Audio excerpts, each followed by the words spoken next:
Good evening and welcome to TiVi Tuần-san News of the Week. My name is Emma Doe. In today's news, Prince William pays a visit to Vietnam. Gunman in the Philippines sees 6 Vietnamese sailors.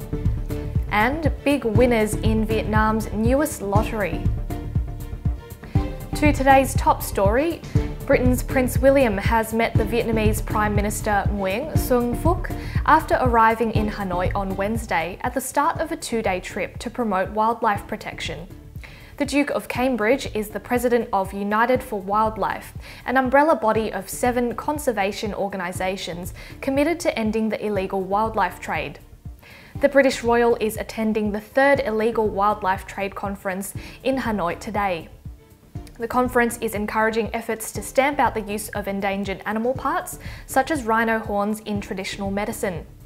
Demand for rhino horn is strong in Vietnam for its perceived medicinal benefits. That's despite it being a criminal offence to use and trade horn. Vietnamese asylum seekers whose boat was turned back in June by Australian officials have been punished with jail terms in Vietnam. A Melbourne-based Vietnamese advocate from the Voice Australia group told ABC News that one organiser of the boat trip was facing a minimum jail term of 7 years, even though she did not profit from the trip. Australian border officials also turned back 2 Vietnamese boats last year, each carrying 46 asylum seekers. The Voice Australia advocate said 5 of these asylum seekers were now in jail or facing jail terms in Vietnam. He said some of those fleeing were economic refugees and others were farmers whose land had been confiscated. Under Vietnamese law, it is illegal to organise a trip to flee the country. The Vietnamese president, Trần Đại Quang, met with the Cuban leader Fidel Castro yesterday during a state visit to the communist island. According to Cuban state-run TV, the 2 leaders discussed economic and social development. They agreed the meeting strengthened the friendship between their countries. The Vietnamese president will later pay a visit to the Cuban president Raul Castro and is set to receive Cuba's Order of Jose Marti, the highest honour granted by the Cuban government to foreigners.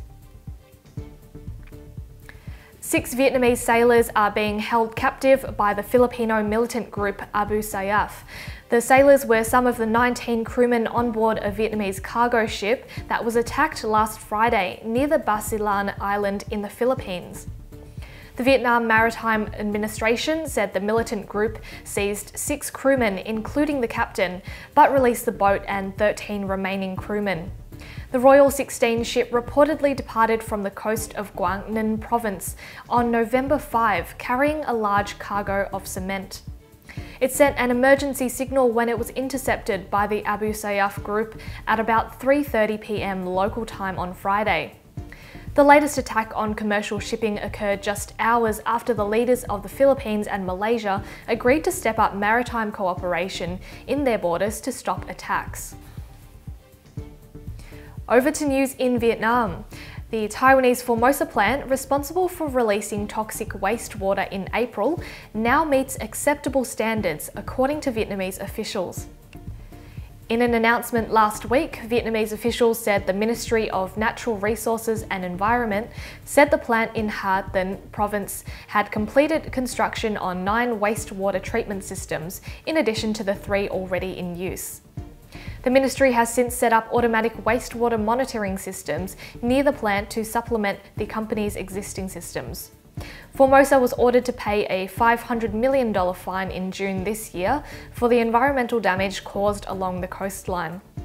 Provincial authorities are currently distributing the money from the fine to those affected, although some fishermen who suffered losses to their business are still waiting on compensation.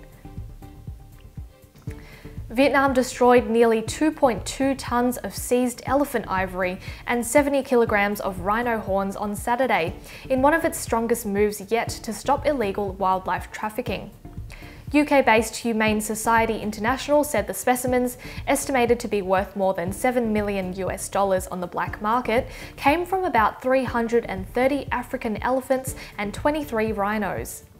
The non-profit organisation has been working with the Vietnamese government since 2013 to reduce demand for rhino horn in the country. Vietnam is a transit point for elephant ivory for consumers in mostly China and the United States. These often go on to be turned into jewellery and home decorations. As of Saturday, Vietnam is now part of 20 other countries that have crushed or burned seized ivory and rhino horns. Indonesia has released 39 Vietnamese fishermen after they were arrested for illegally fishing in its waters, according to various media reports. The fishermen were said to have been sent back to Vietnam from Indonesia's Soekarno-Hatta International Airport on Tuesday. Most of them were from the central and southern parts of Vietnam, including Kiên Giang, Quảng Bình, and Quảng Ngãi. They were detained on Ranai Island for between 3 and 4 months. According to the official Vietnam news agency, 98 boats and approximately 1,110 fishermen from Vietnam have been captured by Indonesia's forces since the beginning of this year. The Vietnam embassy in Indonesia has helped release 790 fishermen, while the rest are still being confined on various Indonesian islands. 2 lucky ticket holders have claimed their lottery jackpots within the space of a month.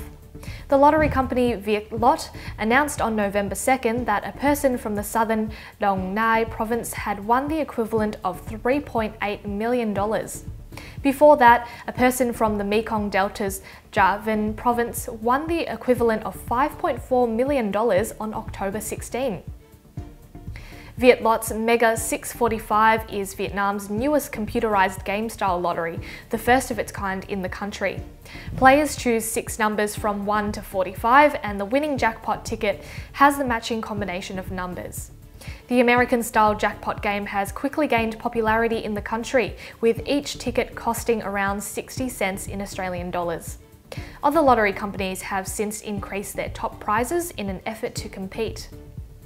The Buddhist Church of Australia and the United States charity group have travelled to central Vietnam over the weekend to support victims affected by recent floods.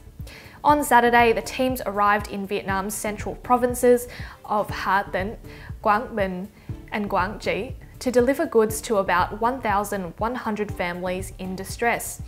The dispatch of gifts worth over $35,000 was the first of 2 stages. Another trip to help disaster victims is expected to be made next year in January. Since mid-October, natural disasters and floods have repeatedly devastated the provinces of central Vietnam, leaving more than 30 people dead and tens of thousands of people displaced. Vietnam has released the largest ever number of endangered Java pangolins into the wild. 46 Java pangolins were released into a national park in northern Vietnam on Tuesday this week by the national non-profit organisation called Save Vietnam's Wildlife.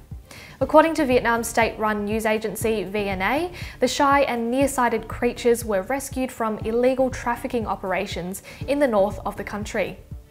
Pangolin meat is prized as a delicacy in Asian economies such as Vietnam, while the animal's scales are used in traditional medicines.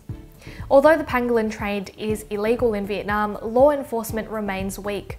According to various local media reports, authorities have been caught selling the animals after seizing them from poachers. That's all from TiVi Tuần-san News of the Week. I'm Emma Doe. Thank you so much for watching, and I look forward to your company at the same time next week.